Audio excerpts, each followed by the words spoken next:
Facepalm America, I'm Beowulf Rockland. FacepalmAmerica.com is where you can go to get more information about the show, listen to past episodes, and connect with us on social media. I'm Beowulf Rockland, and we are continuing a reading series, White House for Sale, How Princes, Prime Ministers, and Premiers Paid Off President Trump. This is part 2 of a report put together by the Committee on Oversight and Accountability, Democratic staff. Let's continue. Background. The Foreign Emoluments Clause, Trump's businesses and foreign conflicts, and the committee's investigation. At the time of his election, Mr. Trump ran numerous businesses centered in the real estate and hospitality industries, alongside his 3 adult children, Donald Jr., Ivanka, and Eric, who all played prominent roles in those businesses. Mr. Trump refused to divest from these business interests and claimed that the president can't have a conflict of interest, registering a modern echo of the royalist credo that the king can do no wrong. This decision raised immediate concern that he would be prejudiced by foreign influence and would not fulfill his oath to preserve, protect, and defend the Constitution of the United States, including the categorical requirement in the Foreign Emoluments Clause that a president seek and obtain Congress's permission before accepting any payment from a foreign state. The Foreign Emoluments Clause, sweeping and unqualified. Article 1, Section 9 of the Constitution provides, "No title of nobility shall be granted by the United States, and no person holding any office of profit or trust under them shall, without the consent of the Congress, accept any present, emolument, office, or title of any kind, whatever, from any king, prince, or foreign state." For decades, the DOJ has recognized that this prohibition is sweeping and unqualified, and directed against every kind of influence by foreign governments upon officers of the United States, based on our historic policies as a nation. It has been well understood in our history that the Foreign Emoluments Clause prevents the president from accepting any profit, advantage, gain, or benefit derived from private commercial transactions with a foreign government unless Congress consents. The adoption of the Foreign Emoluments Clause reflected a defining and fundamental break from monarchy. In royal society, a king's private heredity and commercial interests were coextensive with the wealth of his kingdom. But in American constitutional democracy, the elected president's job is to take care that the laws be faithfully executed, and accordingly, he or she is limited to a fixed presidential salary and may not collect any outside payments from foreign states or royalty. Thus, Article 2 of the Constitution, which defines the powers of the executive branch, gave the president significantly less authority to demand advice on personal matters than the English king possessed. Whereas George III could order his subjects on the Privy Council to assist in managing his personal landholdings based on their obligation to advise for the king's honor and to serve their sovereign lord, George Washington had no comparable authority, but could only obtain cabinet opinions on public matters relating to the duties of their offices. Moreover, the framers emphasized that because the English king ruled for life, and because his wealth was closely bound up with that of his nation, he actually had a greater stake in the long-term interests of his kingdom, and hence was less susceptible to foreign corruption than American presidents, who held office for a limited term, did not enjoy the same access to public wealth, and would be focused on their personal interests after their terms in office ended. This difference, in the framers' view, underscored the critical need for constitutional protection against foreign emoluments and the heightened risk that presidents of the new nation would act in their own financial interests rather than those of the American people. Viewed in this historical context, Donald Trump's shocking treatment throughout his presidency of the Foreign Emoluments Clause as a risible suggestion, rather than a foundational requirement for our democracy, threatened to undermine the rigorous separation of personal financial interests and official duties that the framers deliberately crafted.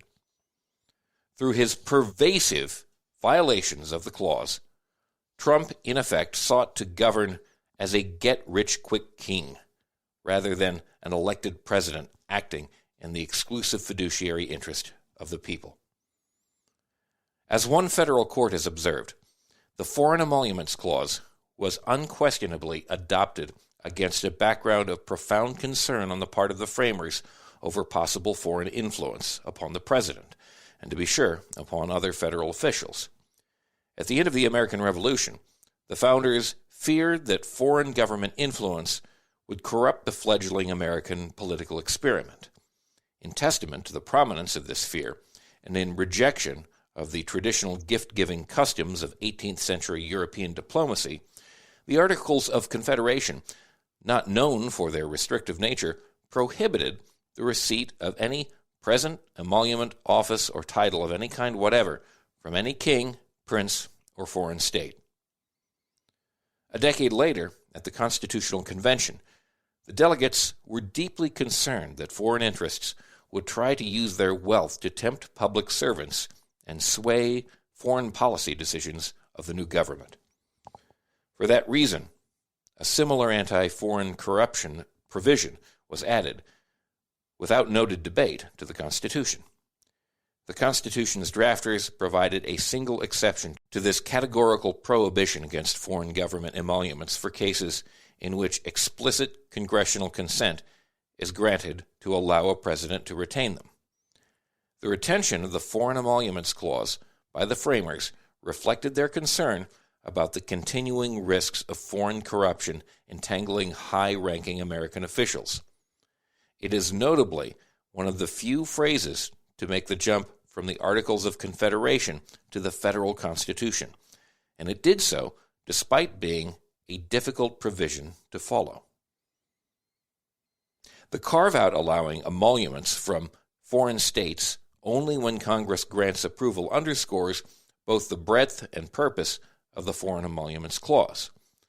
By submitting an emolument for congressional approval, an officeholder brings transparency and accountability to transactions that might otherwise remain buried, forcing federal officeholders to examine their judgments and opening the entire arrangement to probing scrutiny. Congress must validate a transaction as not influencing a federal officeholder's judgment, or else must accept political responsibility for unleashing foreign money, with all its corrupt and corrosive influence, into the halls of federal power. Further, the clause is intended to reach not only clear circumstances of quid pro quo corruption, to which Congress would never rationally consent, but all transactions, including ostensible market transactions, through which a foreign government could subtly curry favor and ingratiate itself with any person holding an office of profit or trust. Throughout the history of the Republic, both the executive and legislative branches have strictly adhered to the spirit and the letter of the Foreign Emoluments Clause. In 1830, President Andrew Jackson petitioned Congress to keep a gold medal presented to him by Colombian President Simon Bolivar. Congress rejected his request and required that the medal be deposited in the Department of State. In 1840, President Martin Van Buren personally refused multiple gifts from the Imam of Muscat, explaining that in doing so, he was observing a fundamental law of the Republic which forbids its servants from accepting presents from foreign princes or states. President Van Buren wrote, "I deem it my duty to lay the proposition before Congress for such disposition as they may think fit to make of it." Congress instructed him to give the items to the State Department or sell the items and give the proceeds to the U.S. Treasury. In 1862, during the Civil War, President Abraham Lincoln informed Congress that the King of Siam had personally presented him with a ceremonial sword and 2 elephant tusks, amongst other favors. As beloved as Lincoln was to the Republican-controlled Congress, it ordered him to deposit the gifts with the Department of the Interior. We're going to take a quick break, and we'll be back in a moment with more of this 156-page report, White House for Sale, by the Democrats of the Committee on Oversight and Accountability. This is Facepalm America. I'm Beowulf Rockland.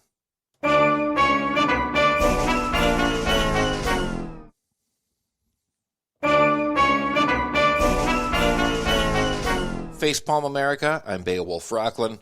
Let's continue the reading of White House for Sale, How Princes, Prime Ministers, and Premiers Paid Off President Trump. In the modern age, the treatment of honors received by Presidents John F. Kennedy and Barack Obama from foreign nations once again confirmed the broad scope of the Foreign Emoluments Clause.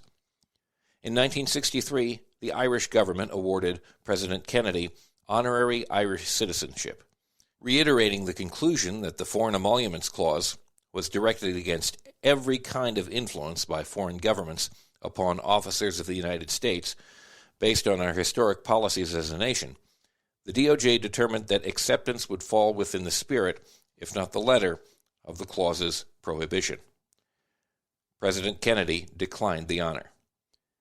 In 2009, President Obama accepted the Nobel Peace Prize only after the DOJ determined that the selection process was independent from the influence of the Norwegian government.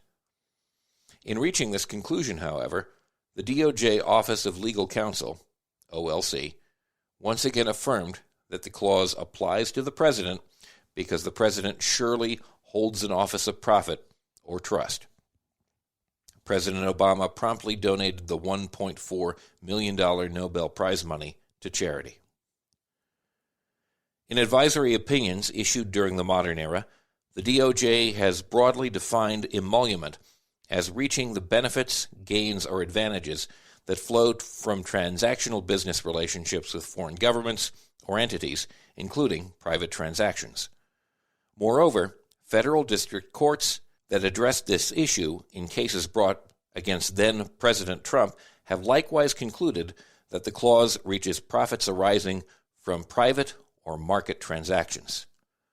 The opinions are consistent with the expansive language of the clause, which refers to any present emolument, office, or title of any kind whatever, and also the framers' intent to protect against the possibility that foreign nations would propose personal business transactions with American federal officials to obtain preferential policy treatment from them.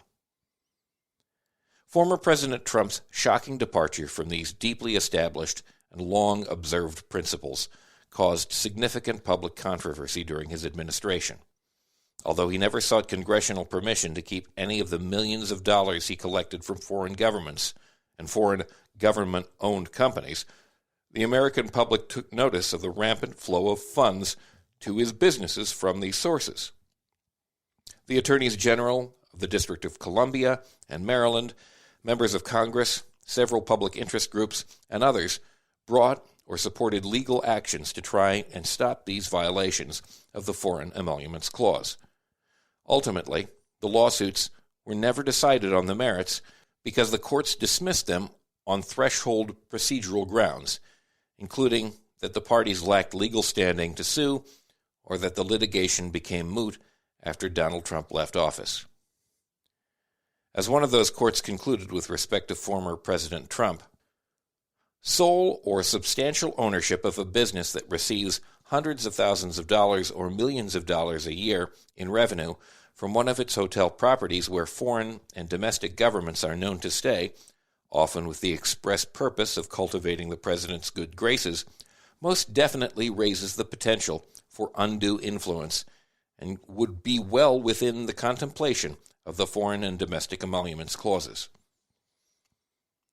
President Trump's refusal to divest from his expansive business empire and corresponding refusal to stop doing business with foreign governments and royalty set up the likelihood of repeated breaches of the Foreign Emoluments Clause and a clash between his business interests and his obligations to the nation that existed